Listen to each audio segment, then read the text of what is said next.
restraint and refrain from any action that could undermine peace in the region.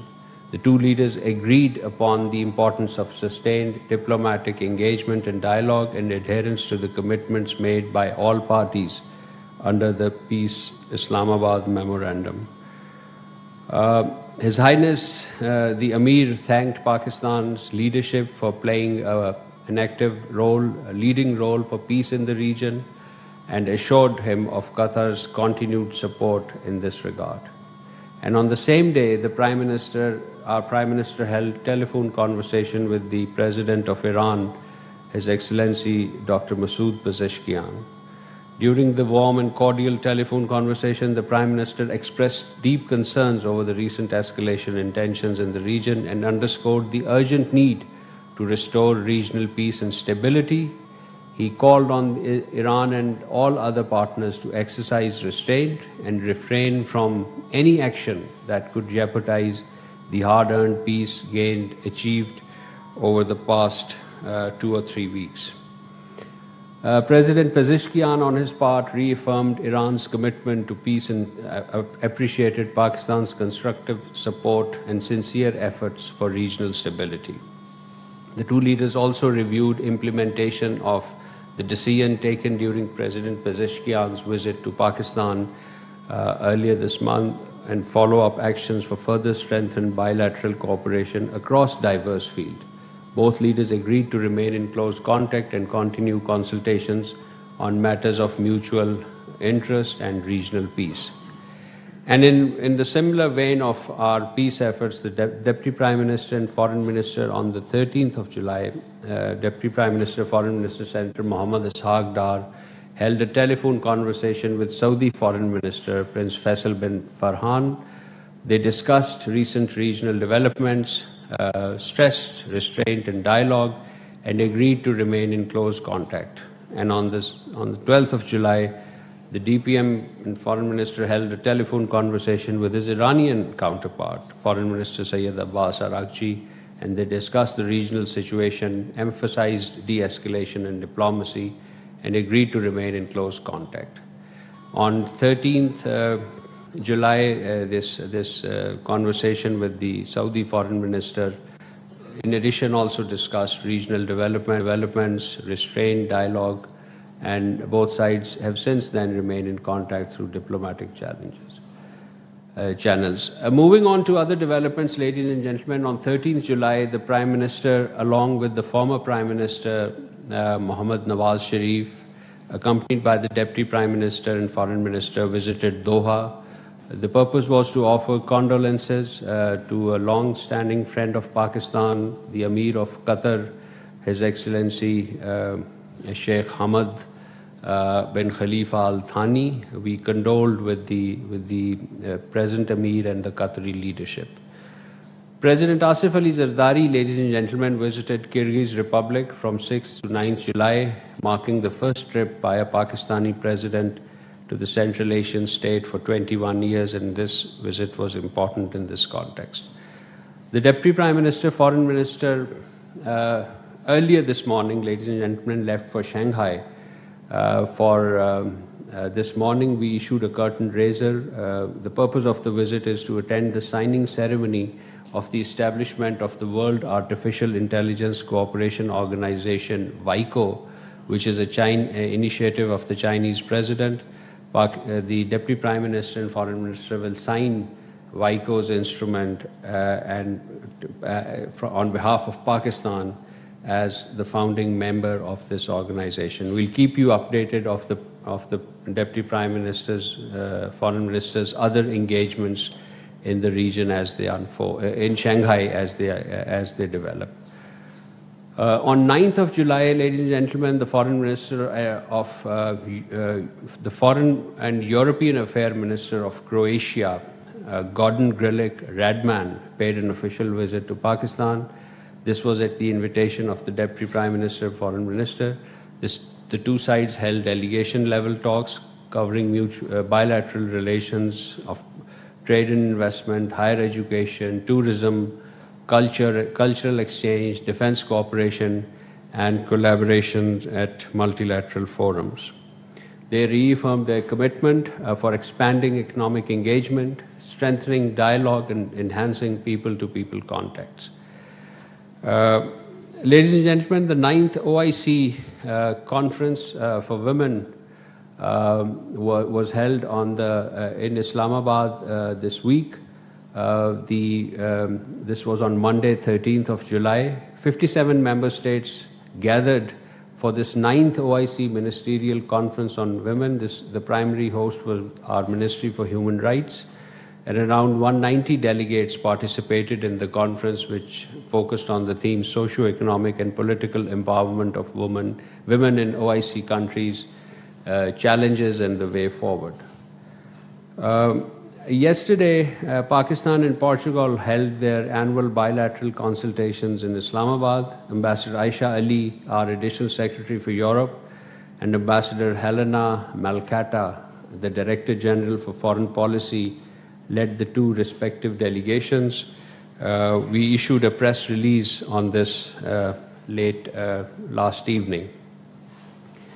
On 30th June, ladies and gentlemen, finally, let me tell you that on 30th June, Pakistan had submitted its 7th National Report on the implementation of the United Nations Security Council Resolution 1540 to the chair of the United Nations Committee on 1540.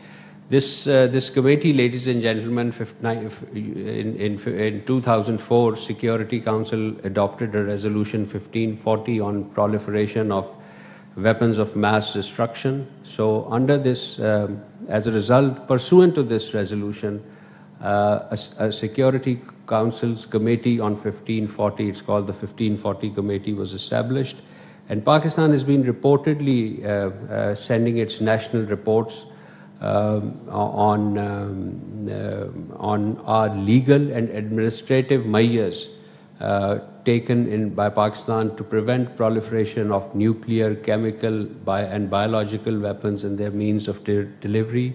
And in this regard, we outlined our elaborate national legislative, physical protection, border controls, and export controls to prevent such proliferation.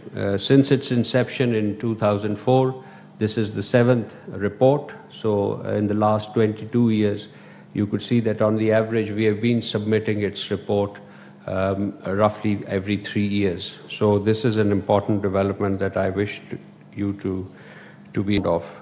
And it shows Pakistan's credentials as a responsible state, responsible nuclear weapon state, fulfilling its international commitments with regards to non-proliferation. I'll conclude my opening statement, and the floor is open for question answers. Ji, sir.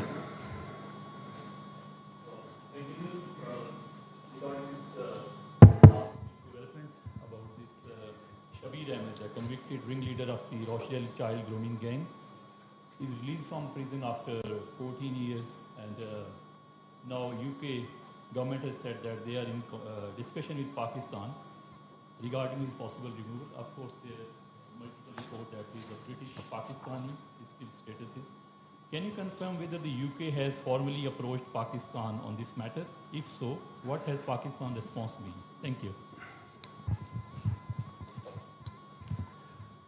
Pakistan strongly condemns the incident of child sexual abuse in the strongest possible terms. Perpetrators of such heinous crimes must be investigated, prosecuted, and punished to the fullest extent of the law, irrespective of race, ethnicity, or religion. The matter in question is entirely an internal matter of the United Kingdom. The individual concerned is a British national who spent his entire adult life in the UK and was duly convicted by a British court for reprehensible offences committed on British soil. Any decision regarding his release, supervision, or future legal status fall exclusively within the jurisdiction of the competent British authorities and must be dealt with in accordance with the laws of the United Kingdom. Regardless of where he was born, The onus lies on where he grew up, was raised, groomed, and unfortunately spoiled. His heinous crimes demand serious introspection rather than a quest to search for extraneous causes. Let me add that the government of Pakistan has no connection whatsoever with this matter. We cannot be associated with any decisions relating to the individual's release or subsequent treatment under the British law. Thank you. Ji, at the black shirt. Sir, thank you very much. Sir, I have a question regarding India's National Investigative Agency has recently filed charge sheet against 6 all-parties Hurriyat Conference leaders, including late Sayyid Ali Gilani, in connection with the 1996 mob violence case. What are your comments on this? Yes. Ji, Anas, follow. Separately, the Indian government has also designated a number of individuals and charge-sheeted them, including several Pakistanis as terrorists, quote-unquote, and linked them to the Pahalgam attack. What is Pakistan's take on the matter? Let me at the outset clarify that these are two separate issues. Though part of the standard Indian playbook to use sham legal process and promote fabricated, politically motivated rhetoric for a range of mischievous objectives that India undertakes against Pakistan. Firstly, on the case against Hurriyat leadership, Pakistan unequivocally condemns and rejects the latest charge sheet filed by the National Investigation Agency, the NIA, against senior leadership of the All Parties Hurriyat Conference in connection with an incident dating back as far back as in 1996, 30 years. This action, a clear afterthought, is yet another manifestation of India's continuing policy of using sham legal processes to target the Kashmiri political leadership and discredit a legitimate indigenous struggle for their inalienable right to self-determination as enshrined in the UN Security Council resolutions. The decision to revive a case relating to events 3 decades old lays bare to the extent to which India's investigative and judicial institutions are being employed to advance a political agenda. The inclusion of deceased Hurriyat leader further expose the exercise as a politically motivated attempt to reinforce a predetermined narrative. No amount of politically orchestrated prosecution, retrospective investigations, or attempts to delegitimize the Kashmiri leadership can alter the internationally recognized disputed status of Jammu and Kashmir, or extinguish the Kashmiri people's inalienable right to self-determination, or even obscure the urgent need for a peaceful and just resolution of the Jammu and Kashmir dispute in accordance with the aspirations of the people of Jammu and Kashmir and relevant UN Security Council resolutions. Neither this malicious propaganda divert international attention from India's own grave systematic human rights violations in the Indian illegally occupied Jammu and Kashmir. Coming to the second part of the question, Anas, Pakistan categorically rejects India's baseless and politically motivated attempts to link Pakistan with the Pahalgam attacks in Indian illegally occupied Jammu and Kashmir. Such allegations are consistent with the recurring pattern of attempts to malign Pakistan and divert attention from the fact. And the fact is that Pakistan had repeatedly called for an independent, transparent and credible investigation into the incident. Despite these calls, India has yet to present any credible or verifiable evidence to substantiate its allegations. India's reluctance to subject its claims to impartial scrutiny only raises questions about the credibility of its narrative. Rather than rather than engaging constructively with Pakistan and allowing the facts to emerge through an objective investigation, India continues to rely on rhetoric, disinformation, and media sensationalism to advance its unsubstantiated allegations. Such approaches neither serve the cause of justice nor contribute to regional peace and stability.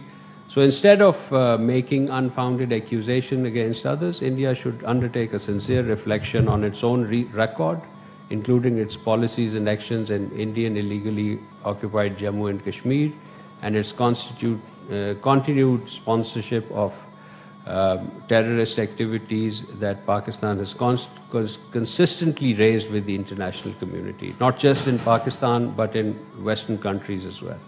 So lasting peace and stability in the region can only be achieved through adherence to international law, respect for the UN Charter, and commitment to dialogue and peaceful resolutions of dispute, and not by leveling such allegations, which, as I said, is primarily for domestic consumption. Thank you. Islamabad में तर्जुमान दफ्तर खारजा Tahir Hussain Andrabi हफ्तावार news briefing दे रहे थे।